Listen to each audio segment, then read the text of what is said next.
भतीजा चल ना जो बुढ़ा ने घूम के आता है। आओ भारी अस्कट लगा साले है चल।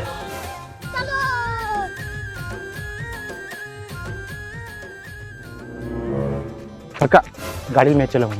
अरे नहीं रे मोर बाप, अच्छा कुकुरसन खांसी है तोला, मैं नहीं दो मोर गाड़ी ला। अरे नहीं काका, वो हरा रंग के दवाई पिए हो, अब नहीं हुए, पूरा ठीक हो गए है। अच्छा। अरे ठीक है रे मोर बाप, ले चला। लेकिन एक सेकंड। अरे भतीजा मोर बैठान तो देख कैसे कर सकते हैं। अरे भतीजा तोर कुकुर खांसी के मारे में परेशान हो रे। अरे भतीजा तोर कुकुर खांसी रे।